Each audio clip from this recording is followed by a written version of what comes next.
Coming up next to me now is State Senator Gustavo Rivera. Indeed, not assembly member, sir. Although assembly members are fine people, but I am senator, yes. That's right. You're in the upper house. Sorry, I forgot that. Of course. So, wanted to ask you what your top priorities are for 2014. Well, first of all, I'm the ranking member in the Health Committee in the Senate, and public health, defined broadly, is something that I'm definitely interested in, making sure that when we're talking about cuts to social services that impact the health of New Yorkers, and certainly the Bronx sites I represent, that's going to be kind of at the top of my agenda. We're going to figure out in the continued implementation of the Affordable Care Act, as well as the Medicaid redesign team, all of these things that are happening in New York. We are ahead of the curve in a lot of ways. I want to make sure that we continue to do that. And there's certainly some political stuff that will happen this year. We, as a Democratic conference, will continue to talk about how we should be a unified conference. We hope that that is the case eventually, and certainly for the progressive agenda that we want to make sure that we have in the state, it is going to be incredibly important for us to be a united Democratic conference, so hopefully that happens. Sure.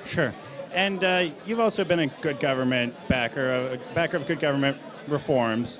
What are your thoughts on some of the proposals out there, like public financing of campaigns, some of the other issues that the governor has been pushing?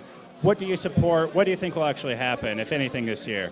Well, public financing, first of all, is something that I personally, as a candidate, certainly as a senator, as well as a Democratic conference that I'm a member of, have always been supportive of. We believe that it is one of the basic things that needs to be done to actually reform government and make it more responsive to the people. Making the fact that you as an individual can give only $2,500 to somebody running for president and yet can give me almost $17,000 is a little bit ridiculous. We want to make sure that we change that.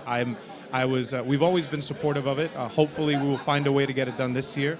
I know that it's something that the governor has talked about before, as in the Democratic conference in the Assembly has also been a big proponent of it. So hopefully we will be able to come together and figure something out. It is necessary to do, and hopefully we'll get it done this year.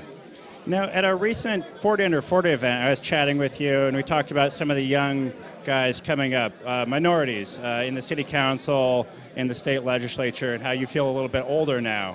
Can I tell you something that's crazy about that? This is my 4th year in the state legislature, and this past cycle, a whole bunch of city council members in the city of New York got elected, all in their 20s, and all these kids came up to me and they were like, "Oh, we were so inspired by your race," and I was like, "Wait a minute, it took me 3 years to become an elder statesman?"